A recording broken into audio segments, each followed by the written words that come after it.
had lunch. It's funny, I was contemplating cutting the lawn tonight, and then looked up and saw that it was snowing. I'm not really sure that those two things should be discussed in the same sentence. Okay, I'm gonna do a super quick chat about benzene, only because we may talk about it when we, well, only because we may talk about it later. These are a special class of compounds, sometimes also called aromatics. Benzene is always drawn like this. It can also be drawn like this. The difference is that you're actually having alternating double and single bonds, which means that when you actually draw all the H's on, you've got, this is a carbon and it's got 1, 2, 3 bonds. So to fill up its 4 bonds, you actually only have 1 H in all of these spots. We usually don't draw them, but I will right now.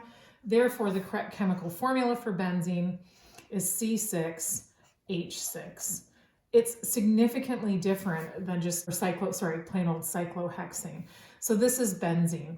The first question, or the first thing that we'll talk about, is the fact that you could have drawn the double bonds like this, or you could have drawn them like this.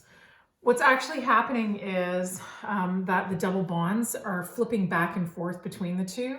This is resonance, this is delocalized electrons, pi bonding, which we haven't talked about because that's chapter 2 or 3 or 4. But we're just going to talk about how to name these. So right now, all that you're looking for in organic nomenclature is when you see this, you're going to be calling that a benzene.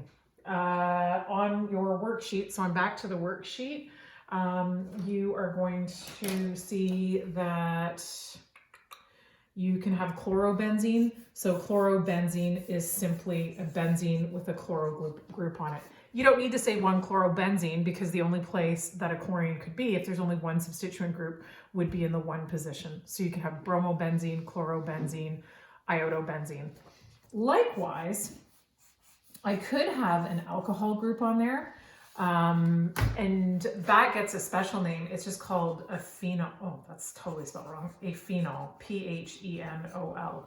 So, and the reason where that comes from is when you have a big, long, messy parent chain with all sorts of crazy things on it, and I don't know, a double bond here, and I don't know, a triple bond there, and you have a benzene group coming off of it, I hope you can see that, you have a benzene group coming off of it, it would be impossible to call that a benzene-based compound with some substituent groups on it.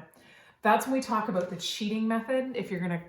The cheating method is if you're gonna name this big messy compound with this as a substituent group, then that's actually called a phenyl group, Phenyl. So if you know that, you can understand how they get the name phenol. It's a phenyl group with an alcohol functional group.